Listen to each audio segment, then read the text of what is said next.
Selamat datang di sesi pendalaman sumber Anda. Hari ini kita mau menyelami bab 23 dari buku The Cold Start Problem. Ya, betul. Fokusnya spesifik nih ya, ke konsep pertumbuhan roket T2D3. Nah, itu dia. Sumber kita ya kutipan langsung dari bab itu. Jadi, misi kita kali ini gimana ya? Memahami apa sih arti sebenarnya pertumbuhan super cepat buat startup. Plus ekspektasi besar di baliknya. Dan tentu saja, kerangka T2D3 yang sering jadi acuan itu. Oke deh, mari kita mulai bedah ini. Pertumbuhan roket ini apa ya maksudnya? Ini istilah krusial, penting banget, terutama di dunia startup yang didanai modal Ventura atau VC. Visi ya? Ya. Menariknya, bab ini kan menyoroti betapa ketatnya seleksi VC itu. Di AS saja contohnya, dari jutaan bisnis baru tiap tahun, cuma ribuan loh yang dapat pendanaan VC. Cuma ribuan, wow. Iya. Meski begitu, tingkat kegagalannya juga tetap aja tinggi banget, lebih dari separuh katanya. Waduh, lebih dari 50% gagal ya. Tapi kalau berhasil, nah ini dia dampaknya kan luar biasa besar ya. Banget.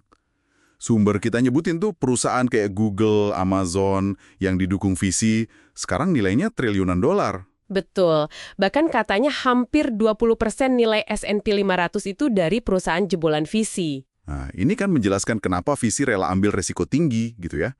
Mereka itu nyari home run istilahnya. Tepat sekali. Tingginya angka kegagalan itu justru bikin tekanan besar buat nemuin pemenang yang super besar buat nutupin kerugian yang lain. Masuk akal. Dan untuk mencapai skala raksasa itulah, ada harapan pertumbuhan yang ekstrim. Nah, disinilah kerangka T2D sering muncul. Oh, oke. Itu yang dipopulerkan investor VC Niraj Agrawal itu kan? Iya, betul. Terutama buat model bisnis software as a service atau SaaS. Oke, T2D3. 3 kali lipat, 3 kali lipat, terus 2 kali lipat, 2 kali lipat, 2 kali lipat. Kayak apa sih jalur pertumbuhan yang dibayangin di sini? Bisa dijelasin alurnya? Jadi gini, ini tuh target pertumbuhan pendapatan tahunan berulang atau ARR. Bab ini kasih contoh bagus. Gimana contohnya? Misalnya, setelah startup mencapai product market fit itu loh, titik di mana produknya udah jelas banget dibutuhin pasar, dan punya ARR 2 juta dolar. Oke, start 2 juta dolar. Nah, target tahun berikutnya itu jadi 6 juta dolar. Itu kan 3 kali lipat. 3 kali lipat, oke. Terus tahun berikutnya lagi, targetnya 18 juta dolar. 3 kali lipat lagi. Dia ya lagi ya. Kemudian 36 juta dolar, itu 2 kali lipat. Terus 72 juta dolar, 2 kali lipat lagi. Dan terakhir, 144 juta dolar, 2 kali lipat lagi. Jadi TTD itu rentang waktunya berapa lama tuh biasanya buat mencapai 144 juta dolar ARR dari 2 juta itu? Biasanya sih harapannya tercapai dalam 6-9 tahun setelah product market fit tadi. 6-9 tahun ya? Cukup cepat juga ya? Iya, bab ini juga nyatet kalau produk dengan network effects yang kuat, kayak media sosial atau marketplace gitu kan, makin banyak pengguna makin bernilai, itu seringnya diharapkan tumbuh lebih cepat lagi, atau bisa tahan pertumbuhan tinggi lebih lama. Oke. Angka-angka itu kedengerannya emang gimana ya, sangat menuntut ya. Ini bawa kita ke pertanyaan berikutnya nih. Gimana caranya tim atau investor itu memproyeksikan atau ngelacak kemajuan ke target T2D3 ini? Ada rumusnya gitu? Pertanyaan bagus. Bab ini ada nyajin perhitungan sederhana sih, buat gambaran aja. Oke. Misalnya nih, buat tumbuh dari 1 juta dolar jadi 200 juta dolar dalam 6 tahun, rata-rata pertumbuhan tahunan yang dibutuhin itu sekitar 2,4 kali lipat. Rata-rata 2,4x ya? Iya, tapi tentu aja, di awal biasanya lebih tinggi, mungkin 5x atau 4x. Terus cenderung melembat seiring basis pendapatannya makin gede. Wajar sih ya, basisnya makin besar, naiknya persentasenya lebih susah. Betul. Bahkan untuk marketplace, katanya ekspektasi di tahun-tahun awal itu bisa sampai 5x lipat loh. Wow, 5x. Saya coba ngebayangin ada di tim yang ngejar target kayak gitu. Selain angka ya, pasti ada dampak psikologis sama tekanan yang luar biasa kan. Bab ini nyinggung soal ekspektasi yang terus naik gak? Tepat, banget malah. Ambisinya tuh terus didorong lebih besar.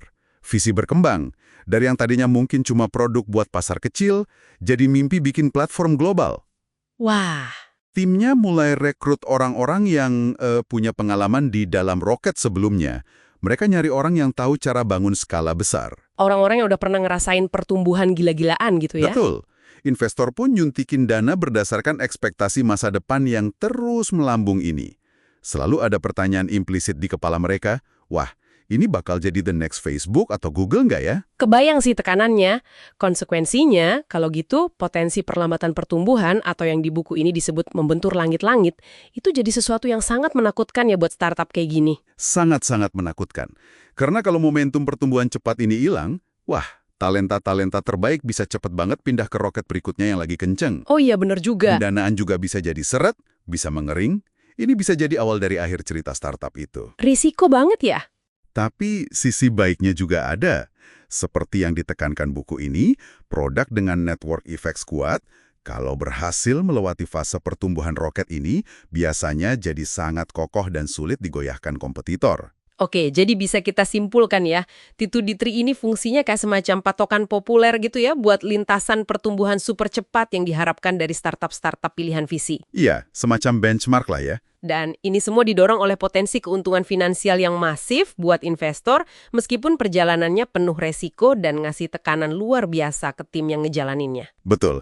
Memahami dinamika ini penting banget buat siapa aja yang terlibat di ekosistem startup. Karena perlambatan itu bukan cuma soal angka meleset di laporan. Bukan cuma angka ya? Bukan, tapi bisa mengancam mimpi roket itu sendiri. Pengaruhnya ke moral tim, keyakinan investor, daya tarik perusahaan buat talenta baru, wah, semuanya kena. Oke, ini ninggalin satu hal nih buat Anda renungkan di rumah. Bagaimana sebuah tim bisa menyeimbangkan tekanan luar biasa untuk tumbuh secepat roket dengan kebutuhan fundamental untuk membangun bisnis yang sehat dan berkelanjutan buat jangka panjang. Pertanyaan bagus itu. Dan apa yang terjadi kalau bahan bakar roket itu katakanlah mulai habis sebelum benar-benar mencapai orbit yang stabil? Sesuatu untuk dipikirkan. Betul. Terima kasih sudah menyimak sesi pendalaman kali ini.